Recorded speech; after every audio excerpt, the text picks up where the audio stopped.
বন্ধুরা, আশা করি সবাই ভালো আছেন। আপনারা জানেন টেটা একসময় জেলেরা মাছ ধরার জন্য ব্যবহার করত, কিন্তু কালের বিবর্তনে টেটা মাছ ধরা নয়, এখন নিষিদ্ধ টেটা হিসেবে পরিচিত হয়ে উঠেছে।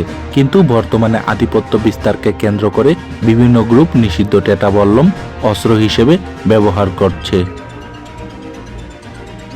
নিষিদ্ধ এই টেটা মানুষের জন্য মরণ ফাঁদ হিসেবে ব্যবহার হচ্ছে।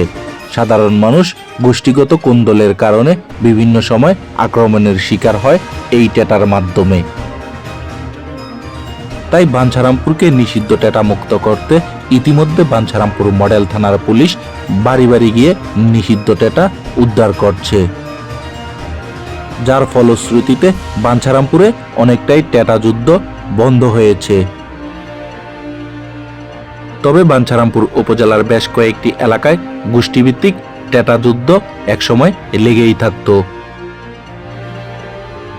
বিশেষ করে বাঞ্ছারামপুর উপজেলার Sonarampur union, Salimabad union, Rupshdi union সহ আশেপাশে বেশ কয়েকটি ইউনিয়নের গ্রামগুলোতে আধিপত্য বিস্তারকে কেন্দ্র করে গোষ্ঠীগত টেটা যুদ্ধ হতো।